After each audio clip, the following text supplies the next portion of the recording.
Hello beautiful booktubers, I am back with a massive epic book haul. I don't know how many I've got, but I feel like a little weird without my glasses on. But anyway, so let's get cracking before my battery runs out.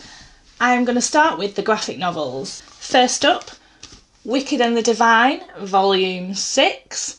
This is the ongoing story of the gods of the pantheon. At some point in their life, somebody, a mere mortal like you or me, will find out that they are one of the gods of the pantheon and they'll change, and it means that they get 2 years to live before they die. And during that time, they are beautiful, they are rock stars, they are famous, they can have anything they want. But something's happening, there's a conspiracy and people are killing them off or killing other people off. So this is a continuation of that. The last few issues have been a little bit flat, but the artwork inside them is absolutely gorgeous, so I want to stick with it and see what happens. Next up, Rat Queens number 4. Now, apparently they've changed artists. There was some sort of falling out that happened, and when you look inside it, you can see there's definitely a massive style change that has happened with this. Rat Queens tells the story of, I think, 5 fantastical creatures and they are all female and identifying, and they all get along but they don't get along, and they drink and they fight, and they are, I think they're kind of assassins, they cause trouble wherever they go, but they're all very individual and very different. There's a story arc happening at the minute to do with somebody's parents, and again, I don't really want to spoil it for you. This is number 4. If you like female-led medieval fantasy sweary romp type things, then give this a go, it's great. Low Volume 2. This is Before the Dawn Burns Us.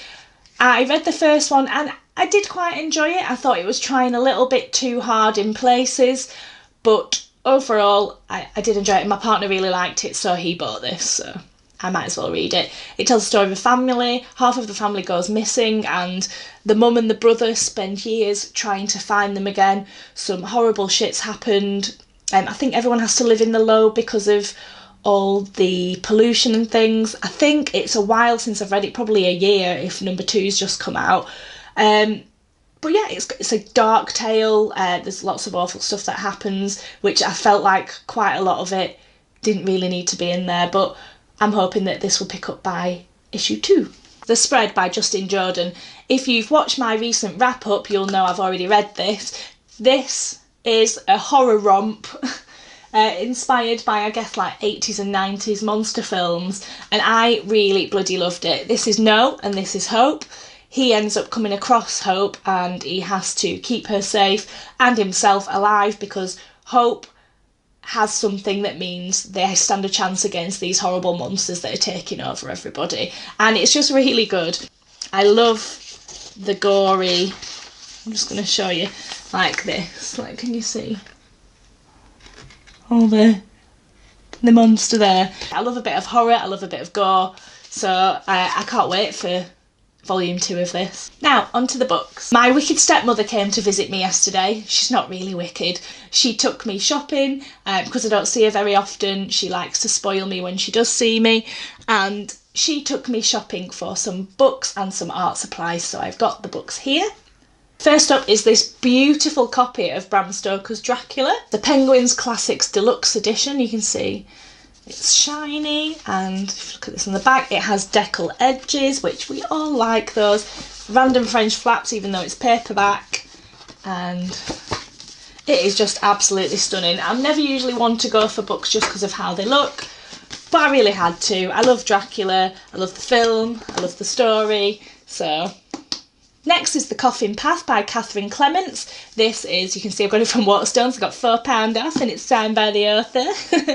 So this, I just read the back and I was like, I don't really want to read more than that because it sounds amazing. So it says, 1 coin marks the first to go, a second boards the fall, the third will seal a sinner's fate, the devil take them all. And then at the top, somebody called Andrew Taylor has said, wonderful Yorkshire Gothic, like something from Emily Bronte's Nightmares. I live in Yorkshire, so I was like, bloody hell, yes, let's have it.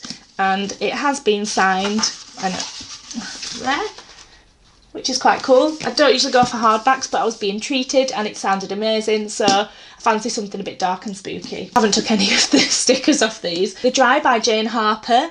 Now, the wonderful Leanne at Literary Diversions was talking, she's just reading, I think it's the sequel to this, and she mentioned how amazing this book was. So when I saw it in Waterstones, I knew I had to get it.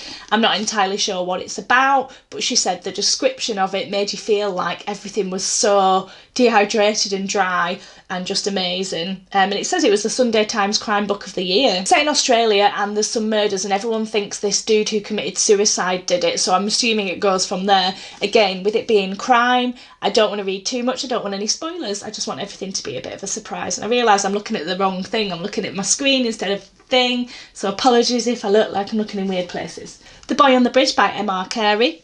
For those that don't know, this is the sequel to The Girl with All the Gifts, which was both a book and a film at the same time, which M.R. Carey wrote the screenplay and the book for at the same time, so they were both the same but different. I enjoyed both of them immensely. It says, once upon a time, in a land blighted by terror, there was a very clever boy. The people thought the boy could save them, so they opened their gates and sent him out into the world to where the monsters lived. So, again, don't want to know too much about it because I want to be surprised. So, there was a bit of buzz when this first came out and then it's kind of died off, but I have heard good things, so. The Shape of Water by Guillermo del Toro and Daniel Klaus.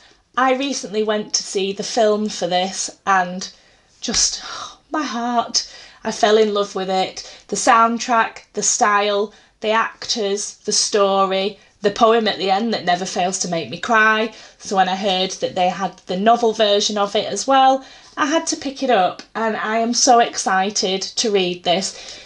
If you love romantic but different and unusual, then you will probably like this. I'm a sort of person who, I do love a good romantic story, but they all get a bit samey. So The Shape of Water, Interspecies Love, I really enjoyed this and I can't wait to read it. That is all the ones that I got off my Wicked Stepmother yesterday. I hope you like the sound of some of these books. If you like this video, please give me a thumbs up and please subscribe, and I'll be back soon with another video. Big hugs. Bye!